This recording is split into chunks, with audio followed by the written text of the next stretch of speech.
no. Y'all need Jesus. Sleigh bells ringing, diamonds blinging, carols singing, favorite season. Sleigh bells ringing, diamonds blinging, carols singing. Hey guys, welcome back to my channel. Today we are doing a video that I'm really excited about. It is the girl talk video. We are gonna talk the juicy stuff. We're going to get in, we're gonna dive deep, and I'm really excited to do this because I've never done something like this in my channel and I've always wanted to.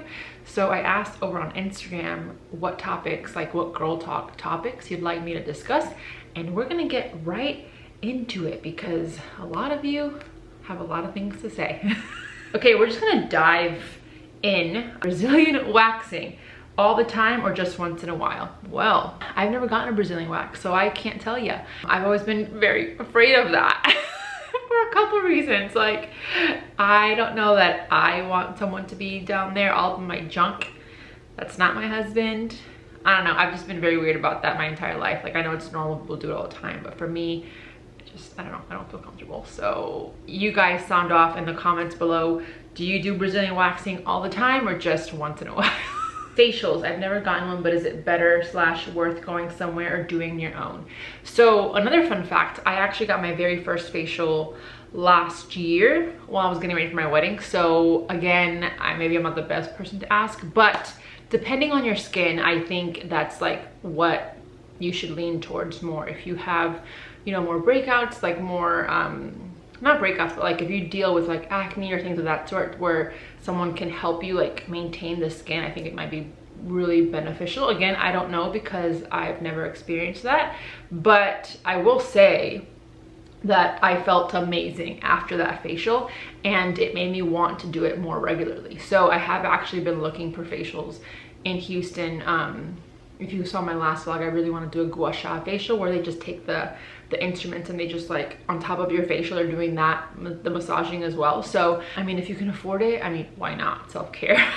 How do you know when you're ready to date? I don't know if you're asking like in general or after a relationship or after what, but my take is I never really thought about like when I was ready to date, but it was more so like the right person. Because I mean, not to brag or anything, but I've had multiple chances of dating multiple guys, not at once, I just, you know, but I never really took the chance. I don't know if it was my bad or what, but like, I mean, obviously not, because I'm with Taz and he's my husband and I'm obsessed with him. So I think it's more so dependent on the person and it's all relative, right? Like I think that if you truly connect with yourself and you ask yourself like, am I ready to date? Like, I think you already know the answer to that. I think it's just learning to listen to the answer. How to make new friends as an adult. Girl, when you find out, you let me know. But I think, you know, doing things like going to church, like making new connections, going to workout classes, going to the bar if that's your thing. I think there's a lot of different opportunities, but I think also like from experience, it gets really difficult because we already have a life, right? And then it's gonna be like hard putting in new activities in our calendar to try to meet people. And you know, I think it's all about priorities. If that's a priority you want to do, then maybe do that. But yeah, I mean, it's hard. I've joined Bumble a couple times. Bumble friends to find girlfriends. It might be TMI, but it's girl talk. Do you find your sex life has changed after a miscarriage? We tried for a year to have a baby, then 2 years or medical help, and I noticed it really took a toll towards my mentality towards sex. It took some time to not feel sad or broken. Girl. Yes. It took a while for me, actually, a couple months, because I mean, my miscarriage took a toll on my entire life. I didn't want to do anything. I was sad, and the last thing I wanted to do was have sex, if we're being honest. So I just didn't, and I think it took a lot of time and a lot of processing. And I will say though, this might be TMI, but this is the video that I chose to do, so here we go. I will say that once we started once again, I've never felt more connected to my husband, to Daz. And so in that sense, I think it's gotten better. And it's kind of weird to say that my sex life has gotten better after we experienced a miscarriage, but I think the miscarriage also brought us closer, and we've never grieved together in that sense. We've never gone through anything like that intense in our relationship. And so I think we came out stronger. Give me 1 second because my dog over here is whining because I'm not making some food. Go. Okay, what I was saying was that, believe it or not, it got better after, and I think it's giving yourself some grace and having a conversation with your partner and, you know, talking about the difficult things that might be bothering you, hindering you, kind of blocking you from enjoying that. Definitely, I think communication is probably the best thing you can do to try to figure out what's going on, because sometimes, and I'm speaking from experience, for me, I don't necessarily understand what's going on in here until I vocalize it and talk about it with Taz. I'm sorry that you're going through that though. Being a girl is so hard. It really is. So I kind of DM'd you about this, but I feel like it applies here. Whoops, sorry, I missed your DM. How to create a style for yourself. Oh girl, I'm still navigating this as well, because there are things that I like and that I have so many different styles that I gravitate towards. So I think honestly, if you like it, wear it. If it makes you feel comfortable, if it makes you feel sexy, if it makes you feel womanly, if it makes you, whatever it is that you like, I think go for it. And if you don't know if you like something or not, try it. And if you hate it, then whatever, you hate it, it's not a big deal. But I think something that I've learned is that I feel like society has taught us to believe like we must all fit one category of style, and that we can't go from, I don't know, like, let's just call it streetwear to like preppy wear to like, you know what I mean? Like, why can't we be on the entire spectrum of style depending on how we feel the day? Like, sometimes I want to be an elegant queen, and other times I want to look kind of tomboyish because that's just how I feel that day. So I don't think that we should be confined to a certain style. I think it's totally on how you're feeling, what makes you feel good, and how you want to feel that day. You know what I mean? I don't know. I think that we make things a little bit too hard. Not you who asked the question. I think in general, we always, myself very much included, always overanalyze everything. And when things like this should be fun, and it should be something that we can express our creativity and how we feel. And so if you see something you're like, oh, I kind of like that, if it intrigues you, like dive deep more into that, try it out and see how you feel with it. And then you never know, you could fall in love with a new style. Making friends as an adult, hard or easy? Definitely hard.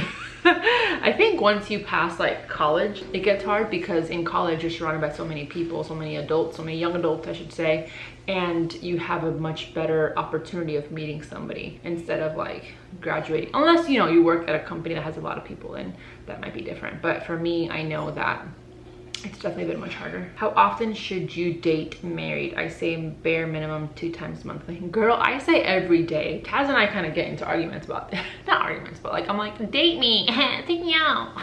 But I think one of the things that I need to get better at is not only expecting him to do it, because like I could do it too. Like I could set up a date, but I think for me, I'm like, I want him to want to do it, you know? And at the end of the day, it doesn't matter. I think it's just about experiencing things with your husband or your wife or your partner, and, you know, experiencing them together. And at the end of the day, it doesn't matter who asked who to do something, you know? Like, you're married now. It's like, it is what it is. Like, if you want to do something, set it up. I'm actually preaching to myself right now. I'm calling myself out. I'm very high maintenance in that sort. So I'm like, babe, I want you to do something for me. I want you to want to do it. Listen, he should be here for this video. Actually, maybe not, because then he'd really call me out. But yeah, the more, you know, I hate to kind of like always bring it back to the miscarriage, but the miscarriage truly like changed my life and my perspective on things. Like, at the end of the day, if I want to go on a date night, like, why can't I be like, babe, let's go on a date night? Yes, I want him to want to do it and be romantic and like plan a day and blah, blah, blah, blah. But like, I know the man loves me. I know he will do anything for me. So I just need to get over that and just, you know, do it myself. I don't even know if I answered your question. How often should you date married? Yes, at least 2 minimum, 2 weeks, 2 times a month minimum. There was a point where Taz and I would do it weekly, and it was heavenly. I loved it so much. But you know, life happened, and we're gonna try to get into that now again. But yeah, I mean, date your spouse as much as you can.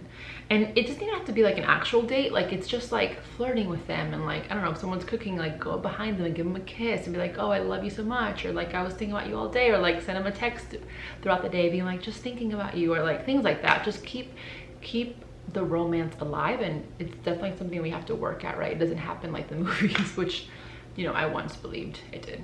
I know, naive. My coworker likes me. I'm scared to go for it since we have to work together. Girl. Well, let's ask some questions. Do we like him?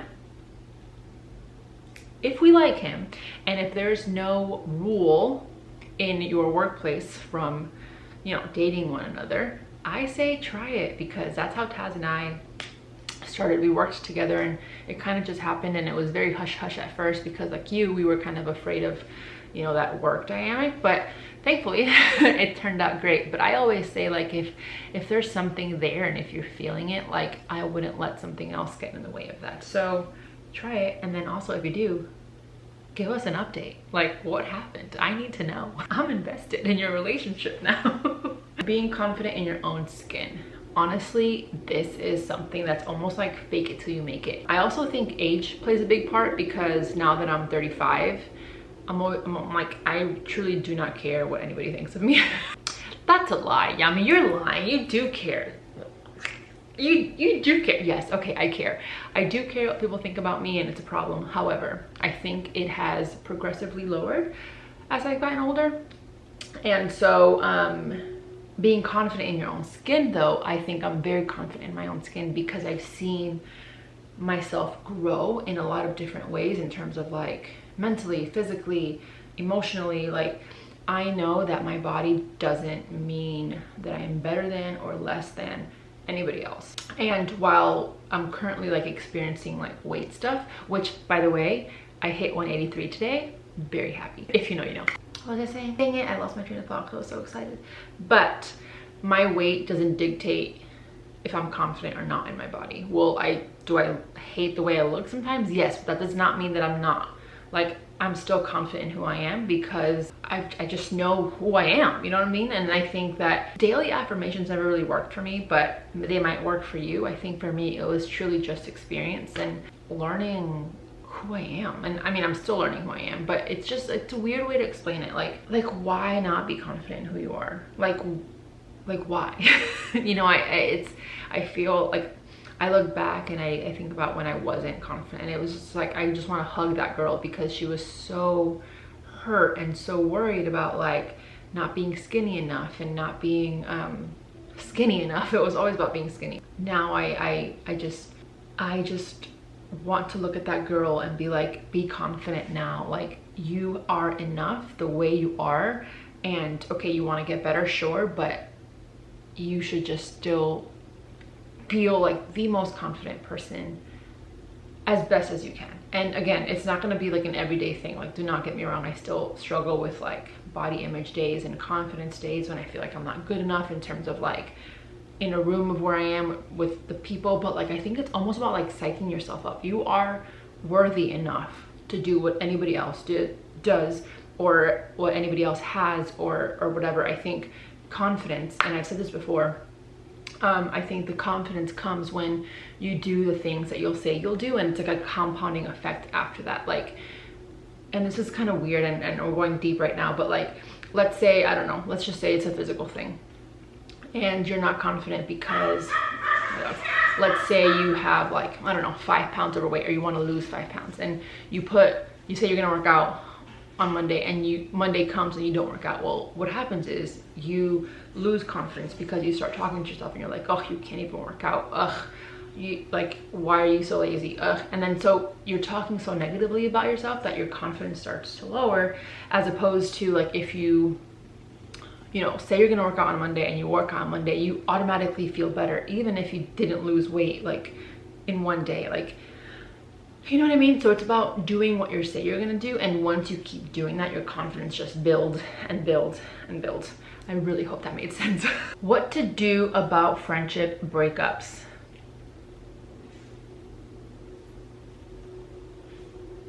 Well, honestly, I don't know what it is, but I've had so many of these, and typically the advice I would give you is, I don't even have advice, because like for me, all of the friendships that have broken up have been from the other side and truly through a text. And when I respond and I've said things like, wait, there must be a miscommunication, can we talk about this, like what's going on, where's this coming from, I never get anything back. So like these friendships that have dissolved have been because the other person has literally erased me from existence, and they don't even give me they don't think I am worthy of a response, which I think says a lot about that other person. So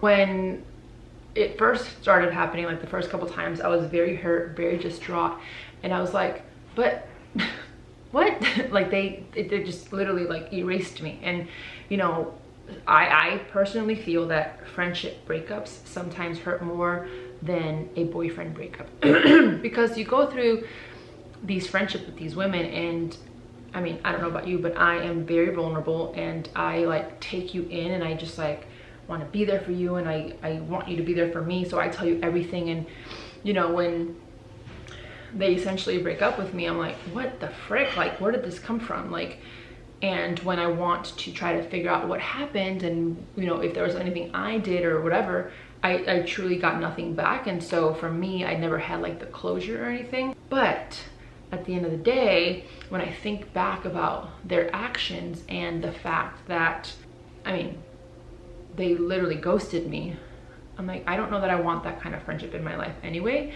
And even though it hurt to go through what they did, I think at the end of the day, I am better without that person, because a friend would never do something like that in the first place, if that makes sense. Like, I totally understand if, you know, a friendship kind of fizzles out and it's kind of like mutual, but I don't understand, like I cannot process the fact that someone would completely ghost you, like just ghost you. I think that's just so inconsiderate.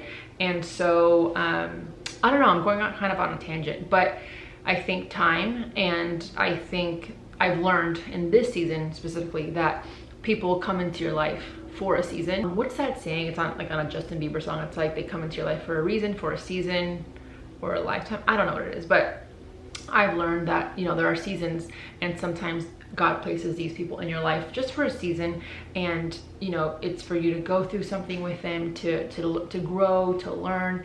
And just, you know, just because you're not in your life right now doesn't mean that they're not going to come back in your life. Or, you know, I don't think that all friendships end bad. Like there are plenty of friendships that like kind of just fizzle out, and that's totally normal, but you still have love and respect for that person. So I'm sorry that you're going through that, because I know it's not easy, but know that God will bring other people into your life. And while it hurts so much, I need you to believe that you are enough, and that it's okay. How come your mom is staying with you? Everything okay? Yes, everything is okay. She's just staying with me for a little bit. She's actually moving, or not moving, she's actually going to my little brother's in Florida, going back to Florida to stay with him, because he has 2 babies, and she's gonna help him. But everything is fine. Thank you for asking though. Wow, we have a lot to go. Okay, for periods, menstrual cups, likes, dislikes, what to expect, if not why. I absolutely love menstrual cups. When I first tried it, I was like, oh no, this is not for me.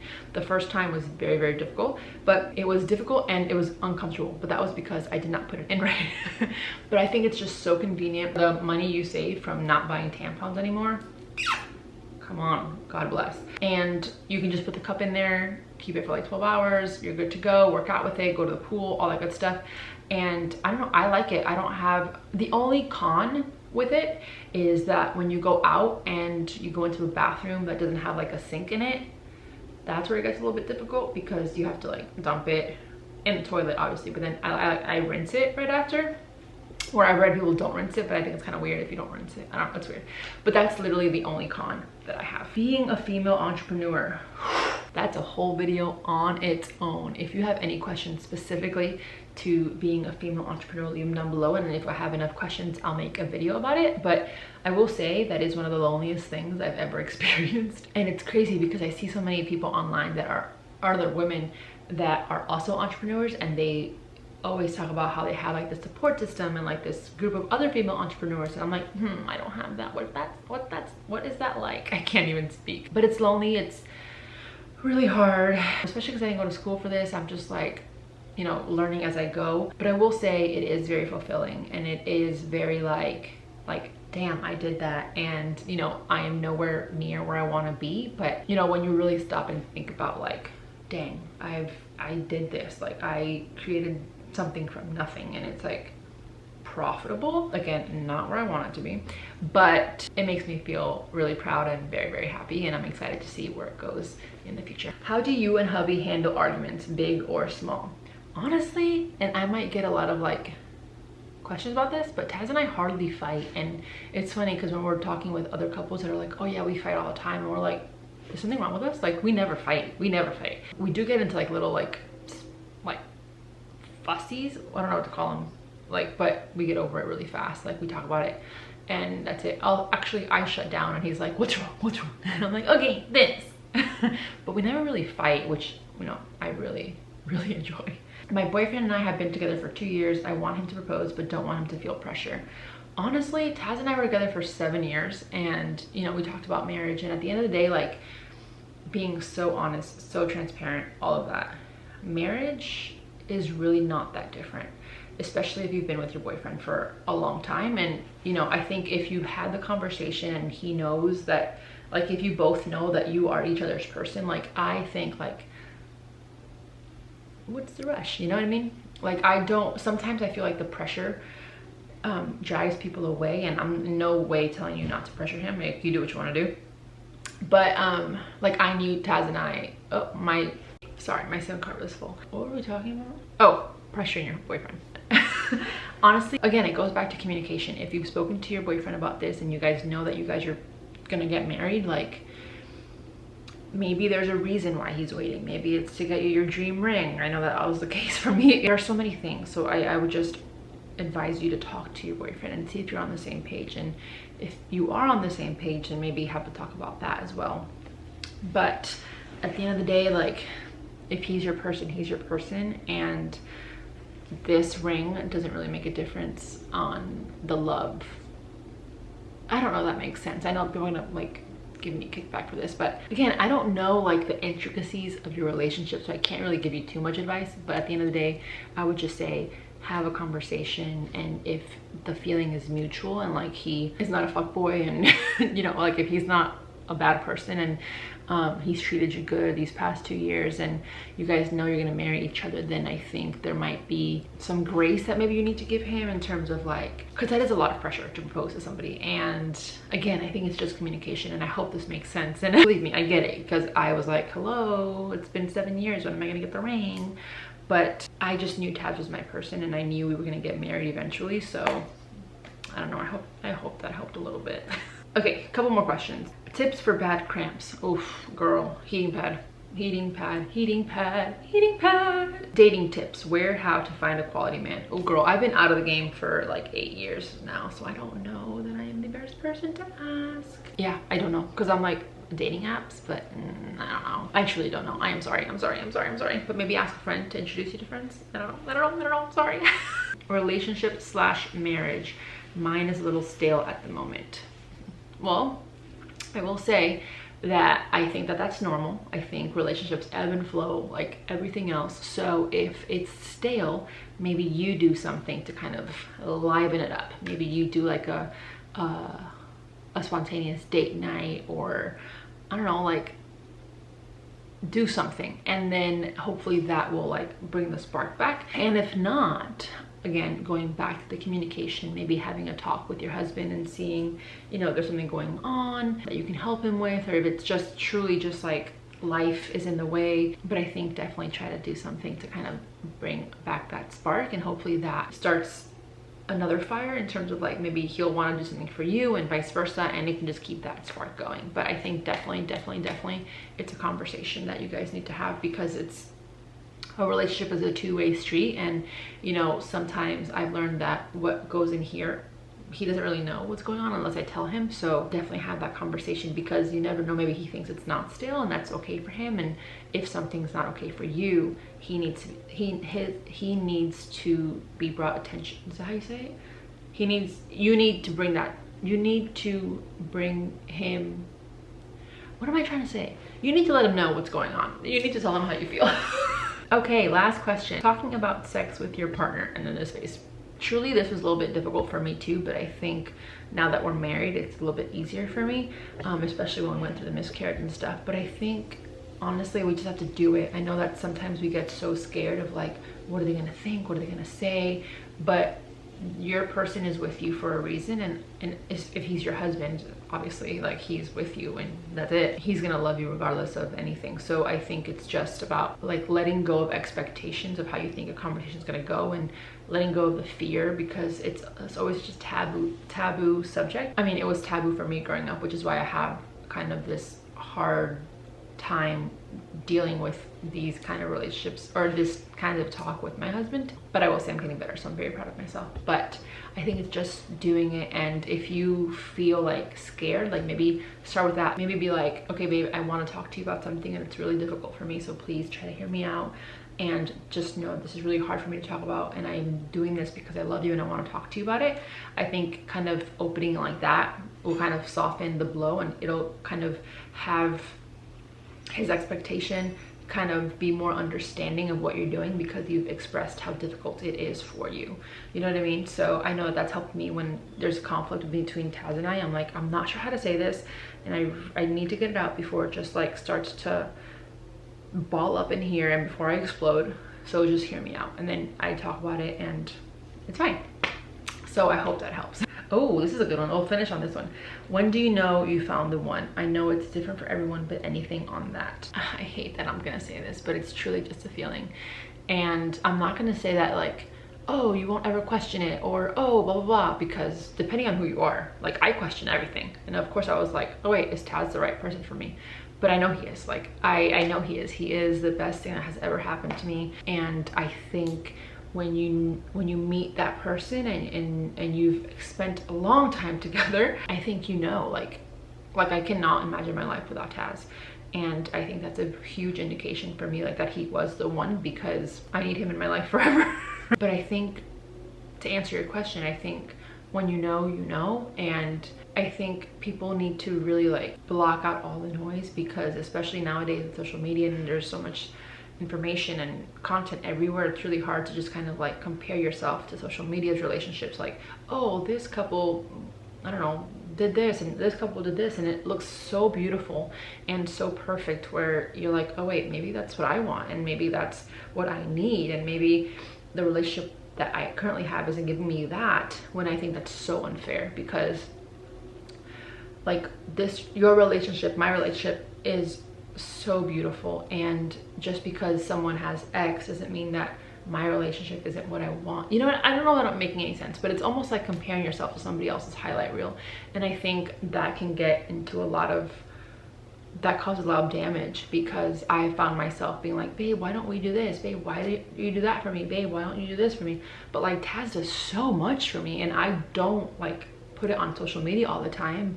And you know, it's just like, it's so crazy how social media can really distort your perception of your reality, when your reality is like everything you've ever wanted, right? So I went on a tangent there, but social media can be really detrimental to your relationships, like friendships and romantic relationships. So I would just advise you to like keep the what are these things called?